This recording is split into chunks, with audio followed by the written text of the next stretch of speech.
სოციალურ მედიაში ვირუსულად ვრცელდება პოსტები, რომლებიც ამტკიცებენ, რომ დიდი ბრიტანეთის მხრიდან 16 წლამდე ბავშვებს აიძულებს ისლამი შეისწავლონ, როგორც ერთ-ერთი მთავარი საგანი.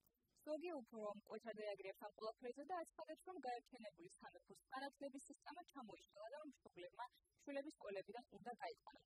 სხვები კი ამბობენ, რომ ისლამის სწავლება სკოლებში ქრისტიანობას და ინდუიზმს ჩაანაცვლებს. მიუხედავად ამისა, რომ ყველაზე ფართოდ გავრცელებული პოსტები უარყოფითი კონტექსტით არის გაზიარებული, ზოგი იმასაც წერს, რომ ეს დადებითი და აღსანიშნავი მოვლენაა.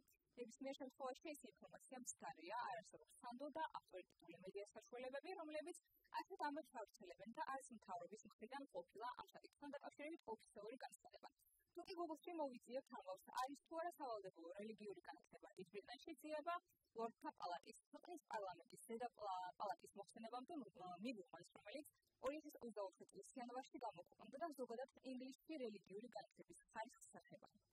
პალატის წევრებმა განაცხადეს, რომ რელიგიური განათლება სავალდებულოა სახელმწიფოს მიერ დაფინანსებული ყველა სკოლისთვის ინგლისში, მაგრამ ეს არ არის ეროვნული სასწავლო პროგრამის ნაწილი და მშობლებს კანონიერი უფლება აქვს გამოიყვანონ ბავშვები გაკვეთილებიდან ან გაკვეთილის მხოლოდ გარკვეული ნაწილი. ეროვნული სასწავლო პროგრამა სკოლების მიერ გამოქვეყნებული საგნებისა და სტანდარტების ერთობლიობაა, რომ ბავშვებმა ერთი და იმავე საგნები ისწავლონ, რაც იმას ნიშნავს, რომ რელიგიური სწავლება შეიძლება განსხვავდებოდეს სხვადასხვა სკოლაში.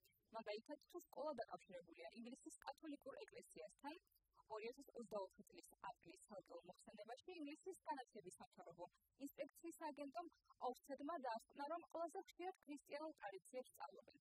მოხსენებაში საუბარია, რომ ეს შეესაბამება იურიდიულ მოლოდინს, რომ სასწავლო გეგმები უნდა ასახავდეს ინგლისში არსებულ ტრადიციებს, რომლებიც ძირითადად ქრისტიანულია. ანგარიში ასევე ნათქვამია, რომ ქრისტიანობის შემდეგ ყველაზე ხშირად ებრაელ და მუსულმანურ ტრადიციებს შეისწავლიან. მიუხედავად იმისა, რომ განათლების დეპარტამენტს არ უპასუხია ევრონიუსის თხოვნაზე ამ საკითხზე კომენტარი გააკეთებინა, არ არსებობს არანაირი მტკიცებულება იმის, რომ სკოლებში ისლამის სწავლებას აიძულებენ.